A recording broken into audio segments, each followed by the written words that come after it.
শুভ শারদিয়া। আমার আজকের নিবেদন কবিগুরু রবীন্দ্রনাথ ঠাকুরের লেখা কবিতা পূজার সাজ। আশ্বিনের মাঝামাঝি উঠিল বাজনা বাজি, পূজার সময় এলো কাছে। মধুবিধু দুই ভাই ছুটাছুটি করে তাই, আনন্দে দুহাত তুলি নাচে।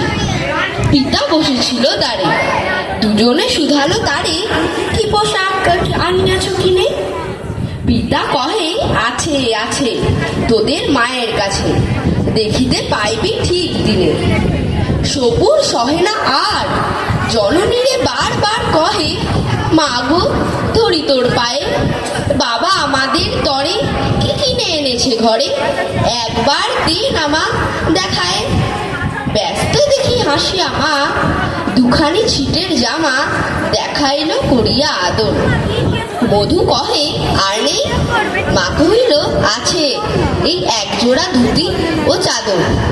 রাগিয়া আগুন ছেলে কাপড় ধুলাই ফেলে কাঁদিয়া কহিল, চাই না মা।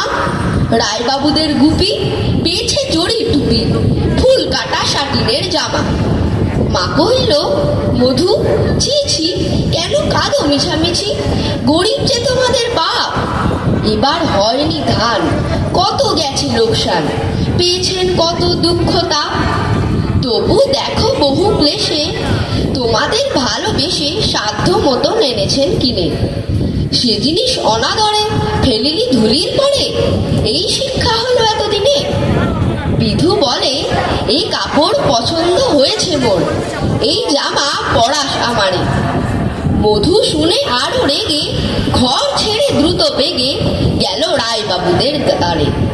সেথা মেলা লোকজন, রায়বাবু ব্যস্ত বড়, দালান সাজাতে গেছে রাত। মধু যবে এক কোণে দাঁড়াইল ম্লান মনে, চোখে তার পড়িল হঠাৎ। কাছে ডাকি স্নেহ ভরে, কহেন করুণ স্বরে তারে দুই বাহুতে বাঁধিয়া, কিরে মধু হয়েছে কি, তোরে যে শুকনো দেখি। শুনি মধু উঠিল কাঁদিয়া, কহিল, আমার তরে বাবা আনিয়াছে ঘরে শুধু এক ছিটের কাপড়। শুনি রায় মহাশয় হাসিয়া মধুরে কয়, সেজন্যে ভাবনা কি বা তোর? ছেলেরে ডাকিয়া চুপি কহিলেন, ওরে গুপি, তোর জামা দে তুই মধুকে।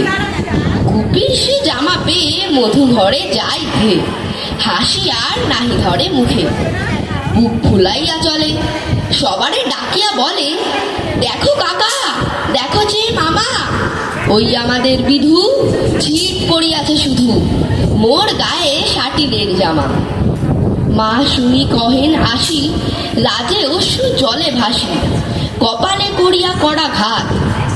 হই দুঃখী হই দিন, কাহারও রাখি না ঋণ, কারো কাছে পাতি নাই হাত।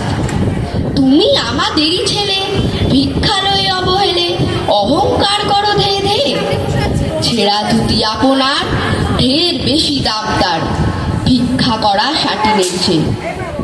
আয় বিধু আয় বুকে, চুমো খায় চাঁদ মুখে, তোর সাজ সবচেয়ে ভালো। দরিদ্র ছেলের দেহে, দরিদ্র বাপের স্নেহে, ছিটের জামাটি করে আলো। নমস্কার।